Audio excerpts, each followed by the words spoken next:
If everyone who is on the call could make sure their microphone is off unless they are wishing to speak, and ideally their cameras as well, just to improve the bandwidth. I will turn mine off as well in a second once I've got through this, unless they're speaking, but ideally have your cameras off all the time if possible, please. The meeting will be recorded and data will be collected during the recording of the meeting, which will be retained in accordance with the Council's data retention policy. The recording of the meeting may also be added to the Council's website. Everyone who's accessing remotely should be using their SBC or KCC laptop to participate virtually. If you're joining using the link on the website or on a mobile or a tablet device, it's not always possible to identify you and you may not be recorded as in remote attendance. With that, I'm going to turn my camera off a second. Great. So everyone who's in attendance, we are joined today, and thank you for joining, Graham Adicott, Patricia Richards, and is Chris Webb here as well? I've not seen him pop up. No, I haven't seen his name pop up yet. That's okay. But thank you to the independent persons and to our Calc representative. Officers in attendance, we have Robin Harris, Deputy Monitoring Officer, Larissa Reid, Billy Attaway. Is there anyone else who is here that I haven't mentioned? Kelly's here as well. Sorry, yeah, Kelly McKenzie, Democratic Services. Thanks, sorry, Kelly. And Kelly. That's okay. Apologies. We're obviously not going to have to worry about any kind of fire evacuation because we are in our own houses. If there is a fire in your own house, please leave immediately.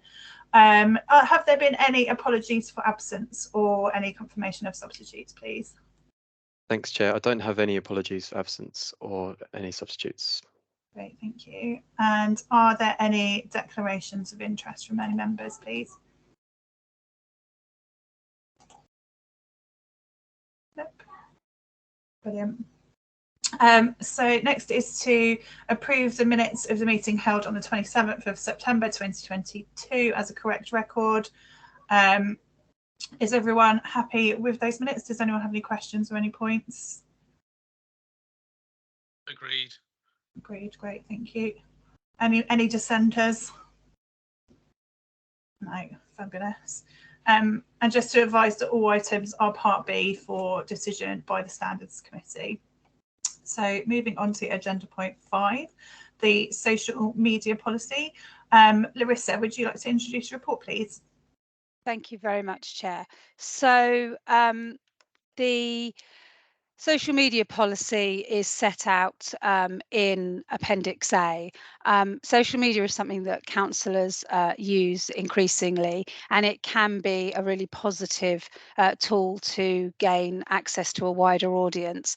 But as we know from speaking to councillors within the organisation, it can also cause significant levels of anxiety and distress.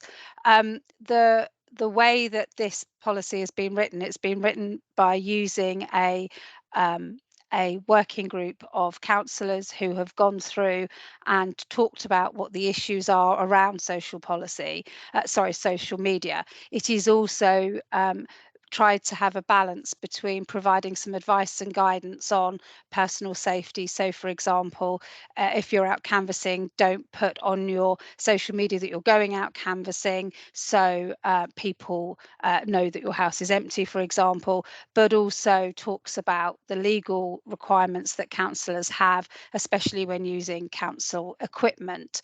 So this was developed following, as I say, the 2 group leader workshops. It's being considered by the Constitutional Working Group, and the recommendation for this is set out. So if any members have any questions, I'd be happy to answer them. Thanks, Larissa. Lloyd, you have a question? Just for clarification, I've got a couple of comments on the actual thing when we get into, but just for check, and don't get me wrong, I'm quite happy with this being virtual. But you said at the start of the chair about this committee to make a decision on this policy. But can I then clarify, just for the record, that we are making a decision, in which case should we be meeting virtually? I'm more than happy that it is, don't get me wrong, but I just want just clarification on that point, please. No, thanks, Lloyd. I think it's a really good question. I did discuss this with legal earlier in the week. Robin, did you want to come in on that? Thank you, Chair. Yes, I hope you can all hear me. Councillor Bowen is absolutely right. And so I'd say, strictly speaking, this isn't a decision-making meeting because, for example, we're not adopting the policy or anything of that nature. And that whereas perhaps, you know, if this were a decision-making meeting, then the Standards Committee might formally want to, you know, instruct officers to go to consultation. But as we're not making a decision because it's not a decision-making meeting because it's remote, then I think officers could take on board an indication from councillors that what they would like to see was a consultation, for example, and then officers would take that on board, and the decision-making meeting would be full council if and when it was going to be adopted. Thank you. Thanks, Robin. Does that cover your question? Yeah, thank you. Just say at the start, you just said we're making the decision, so that's absolutely fine. Thank you. Oh no, so apologies. That was me saying Part B for decision by the Standards Committee, but yeah, I appreciate that was probably because we wrote that when it was going to be a physical meeting, so it's my chairmanship bad. Councillor Hunt, you've got a question. Yeah, I was just sort of a question, just a couple of points. I'll need to get to Bodmin Parish Council for 7:30, but I just wanted to come into this meeting. Obviously, I'm not a member, so thanks for allowing me to come in. Just a couple of things I've got on this. I think it's good that we started to get this coming forward. It's definitely something that we need now with so many of us on social media, and having something that actually lays out what is expected, I think is the right thing to do. Overall, with the document, just maybe if this committee can consider before it goes to full council some of the details in there.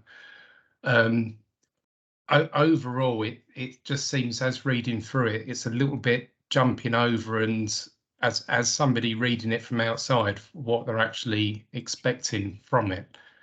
And at 2.3, where it lays out the reason for doing this and to assist members in understanding the legal obligations, and that it's policy guidelines. But throughout the document, it then talks about, especially in section 1, the introduction, number 1, the policy links to council code of conduct. So it's a policy. It then says it's policy guidance, and then it says it's links to the code of conduct. But then when you go further on down to 34 at the end of the document, it then states that the policy does not form part of the code of conduct. And I understand where it's coming from. It's not the code of conduct, but I think maybe just the wording within there needs a bit of clarification as it goes through, and maybe that section to point out that it's not the code of conduct maybe should be at the beginning of the document. Do you want me to? I've got a couple of other points. Do you want me to do one point at a time, or just say what I need to say? Shall I just bring? I know Robin's got his hand up, so I thought I'd bring him back to answer that specific question, if that's okay. I wasn't necessarily going to answer the question, Okay. Chair, but I was going to say that what I felt as an officer was being clearly indicated to me was a desire on the part of the member for there to be the opportunity to make comments on this document, with those comments to be potentially taken on board before it goes to full council. Yeah, so I think that's really. If that's helpful.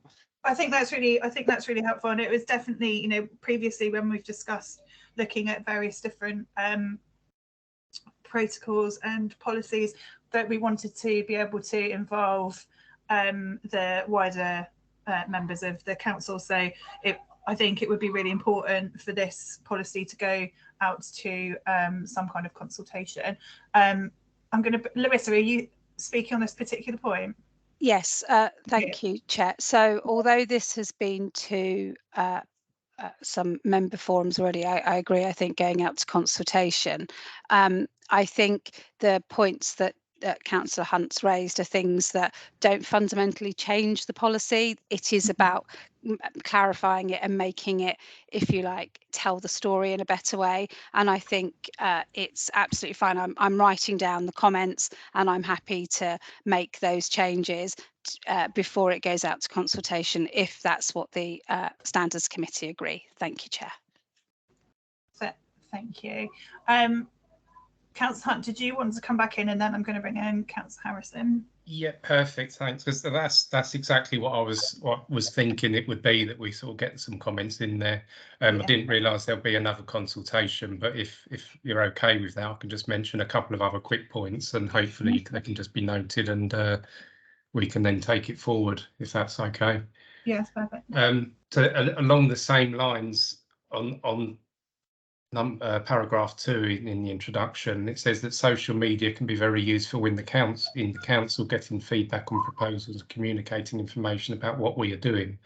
And again, it's along the same lines that this is geared up towards councillors, but then throughout the document there is talk about the council, and I think someone from outside may look at this and go, what is the council? Because as a council we've got our own social media, the Swale website, the Swale Facebook group, and I think it needs to be either this is just a document for councillors and nothing is said about the council, or it's integrated to include officers, the council and councillors.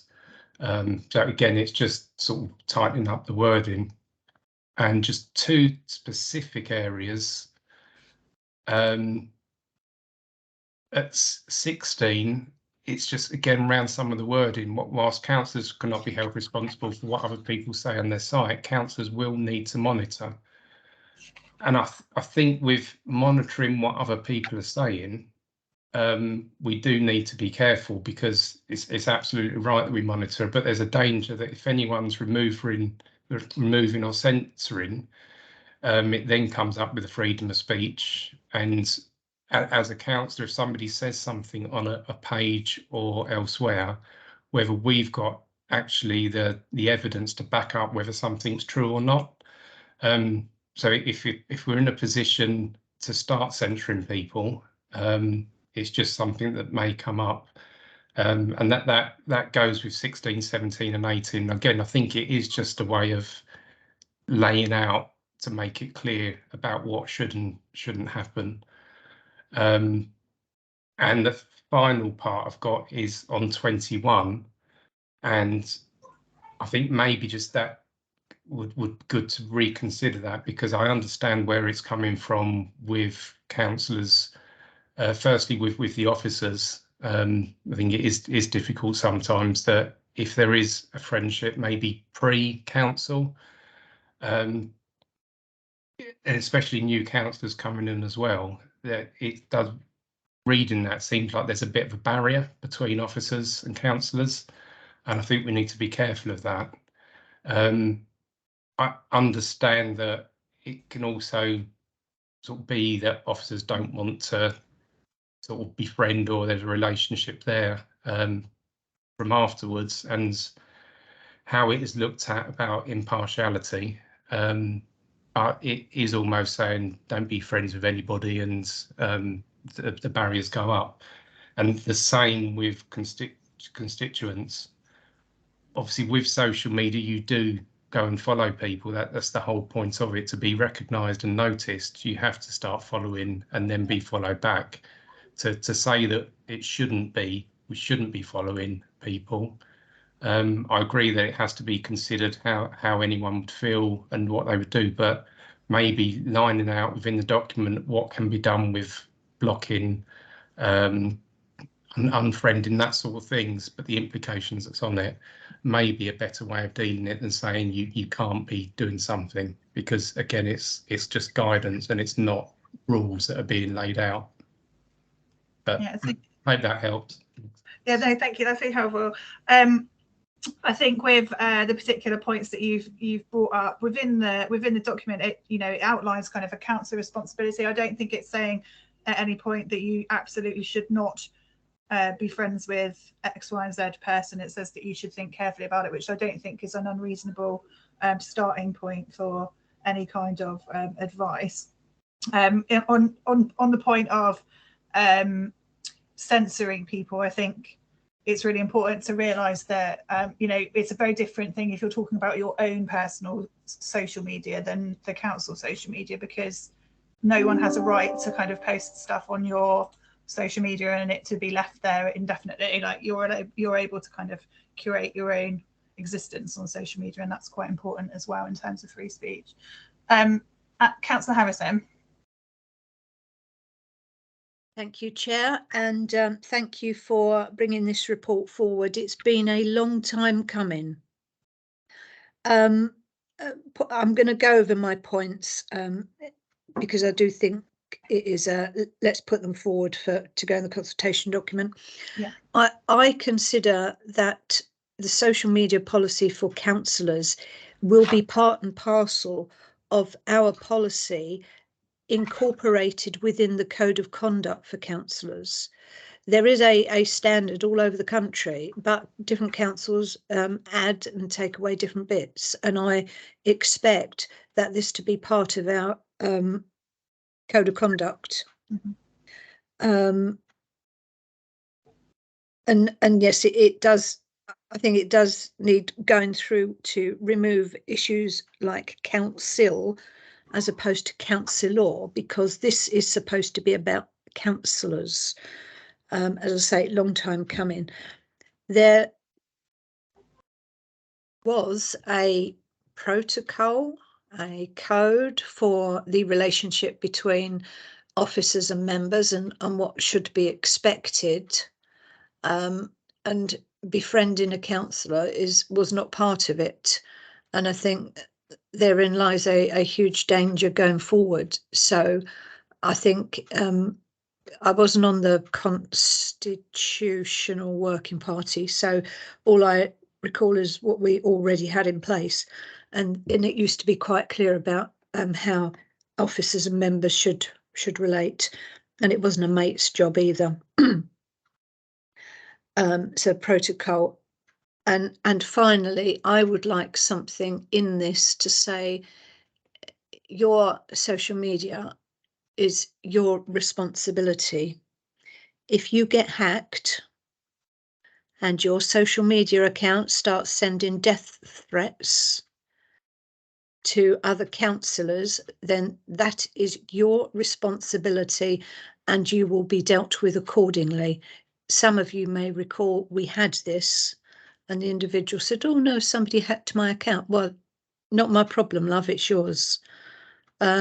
And that was quite serious. And if you recall, somebody had photocopied it off of that person's media account and put it in everybody's pigeonholes. And now I'm sorry, but it's your account, it's your responsibility to deal with it and do something about it. You can't just hold your hands up and say, oh no, it wasn't me. So there you go. Thank you, Chair. Thanks, Councillor Harrison. I think that's a really helpful point. It would be good to have something in there, some signposting to who to speak to if you think that your social media has been hacked, and then what to do in that respect. I think that would be really, really helpful. Thank you. Councillor Bowen. Thanks, Chair. A few comments on this. I agree with both Councillor Hunt and Councillor Harrison. What they say, I think it is a good step in the right direction, and Councillor Harrison is exactly right. It's been it's too long in coming. This policy. On the hacking point, I agree with. I think whilst people can't help at times being hacked. For whatever reason, because the people who are doing this are getting cleverer and cleverer at actually doing it. But I think the emphasis, and I agree with Councillor Harrison, that it's the emphasis is on the individual who has been hacked to take some sort of action straight away, and whether that's changing passwords. And I think an idea about guidance of what and who to report that to would be useful. Which brings on to my next subject. One area which I cannot see in here at all is, and you mentioned about data protection, but I would have thought that if you end up using social media and hopefully nobody actually would do this, but end up putting someone's personal or private information on there, but whether it's by mistake or deliberately, Then we are also duty bound to report it, I think, to the Information Commissioner's Office as a potential data breach, and we have to do that within 72 hours. If that is correct, there's no mention in here of having to do that, and if somebody could advise there. My final point is, and it's been nitpicky, I think, on point 19, page 13.19, it's just how people will interpret the phrase how the reader may take them. I wonder, I think there could be a better way of writing that, because it sounds a bit loose and unconventional, as opposed to whether I know what it's intended to suggest. It's how people are going to interpret this, but I just think in terms of a policy, a phrase of how people may take them is not the best wording, I would suggest. But good policy, good start in the right direction. Look forward to this going forwards. Thank you. Thanks, Councillor Bowen.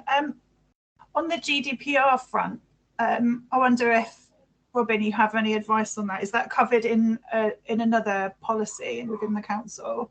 I mean, obviously, in relation to policies and procedures and things, you don't often replicate in a policy what is already the law of the land. So there's that point, but perhaps again some guidance on it within the policy might be appropriate, and I'm not entirely sure where else that might sit in another policy. So I think it's a very helpful comment.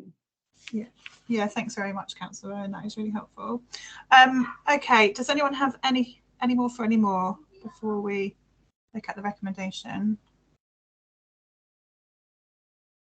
Thank you. Okay, so the recommendation really is that Robin, is that a new hand? Mute. It is, yes. Okay. Obviously, but bearing in mind the point that was quite properly raised earlier on by Councillor about not being a decision-making meeting. I appreciate it's Larissa's report rather than mine, but I think I just, if I can help by summing up and saying, I think it's pretty clear to me that members would say value the opportunity to have some comments on this before it goes to full council, and obviously the points that have been made seen thus far have been noted. I think therefore officers have a clear indication of what they're going to be doing this going forwards. If that's again trying to be helpful. Yeah, and I think there's obviously been quite a number of comments about this going to a further consultation before this comes back to the council. So are officers happy with that advice as well? Larissa.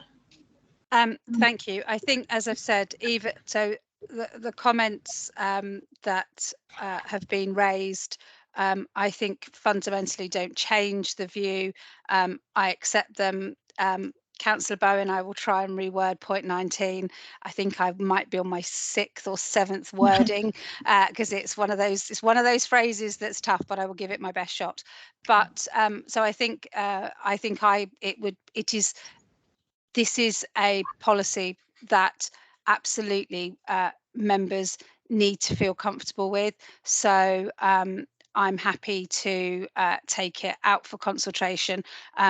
I will make the amendments over the coming days and then send it to all members for consultation. What I would suggest is that the members of this committee advise your groups that it's coming and have those conversations. But I think it would be a better document for having that ability to be discussed in groups by all of our members. Yeah, thank you. I totally agree. Councillor Bowen, did you want to come back? Yeah, sorry, Chair. There's one. Can't even read my own writing now. There's one other point. Just come back, Councillor Hunt raised about being friends with people.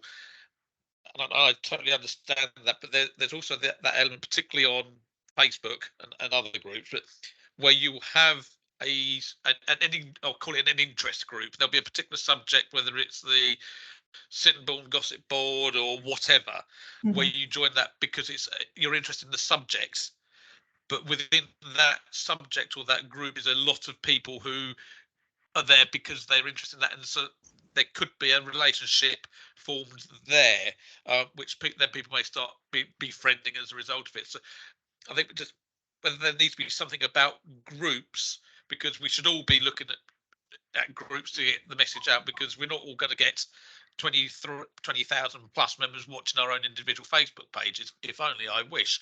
But when there's a collective interest of swale side issues, things like that, we can get a message out quite quickly to a lot of people. Thank you. That's helpful. Thanks, Councillor Bone. Larissa, did you want to come back? Yeah, so just to clarify what we mean by this befriending, it's not saying that you shouldn't be part of gossip boards.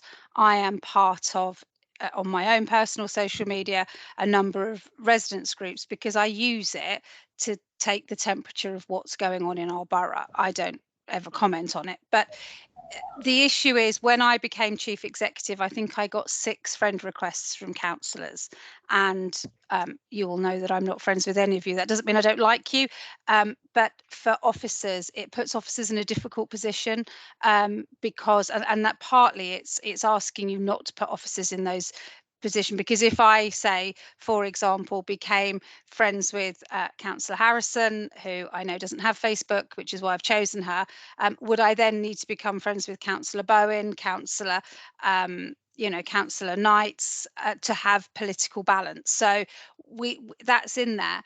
The bit about monitoring your Facebook is not to say, if somebody wrote on your Facebook, I think a death threat against any councillor or any officer, and you keep it on there and you don't remove it, and it's there and it's very clear that you've added stuff so you've seen it, then that's sending a message out that regardless of whether that's what your view is, that's what people see. So this isn't about not being friends with people, and it's not about censoring what people say. It's about taking an approach that if you heard somebody in the street, in a council chamber, having a go about and making a death threat to one of our councillor colleagues or an officer, you probably would want to either stop it or distance yourself from it. What we're saying is the same thing is true on social media. So I will try and tighten those words up, but that's the meaning of this. And I'm afraid I will be leaving in, please don't ask to be friends with officers. That doesn't mean you won't be in the same groups as officers, because officers are our residents too, but it just puts people in a difficult situation, because if they get a friend request from a councillor, they feel often that they ought to accept it. And also there is something which is it's not saying that there is a barrier, it's saying that there is a difference between officers and members, and that's the difference that we need to that for officers need to help. Thanks. Thank you. I think that's a really helpful summary. Also, I think it's really helpful to establish those kind of they're not barriers, like what's the other word for that?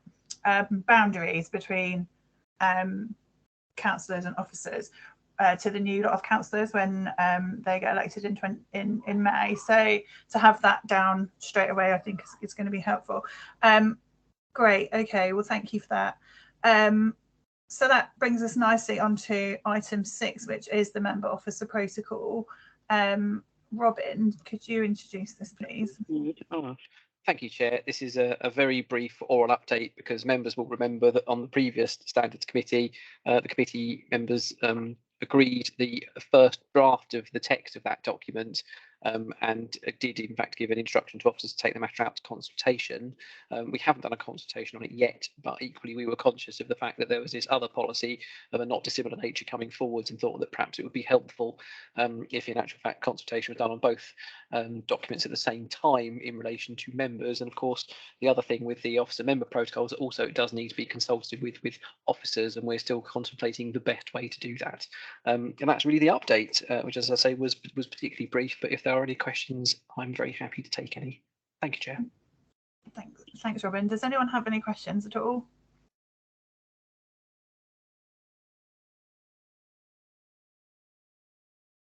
Brilliant. Okay, well, thanks, Robin. As there's no more questions on that Chair. one. Oh, yeah, I see you now. Sorry. Yeah. Sorry, it's not actually on that bit, which I didn't come in. Just for clarification on the previous item, what's the timescales now when are we expecting or looking for this to go back to full council, or what's the consultation? Are we looking to have this in place for May? Or basically, what's the next steps, please? Yeah, that's fine. Larissa, did you want to answer on that? Yeah. So I'm going to ask for a couple of days, please, to make the changes. So early to mid next week, I'd be looking to go out to consultation for probably 28 days to give councillors the opportunity to talk about it. I will then bring together, and depending on what the consultation says, will depend on the next steps. If the consultation is, as this committee has said tonight, around wording, around phraseology, then I see no problem with it going to full council on the 5th of April. If it is fundamentally against what we're doing, then I will have a discussion with the chair of standards, Councillor Perkin, because it may be that we take it and it is either voted through, it's not.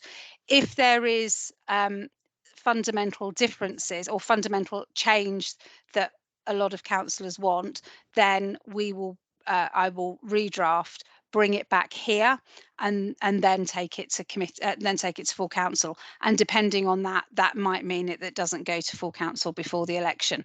But I'm hopeful the changes that people are talking about aren't significant enough that when it goes out to consultation, it's going to fundamentally change the policy, which means we couldn't take it to full council on the 5th of April.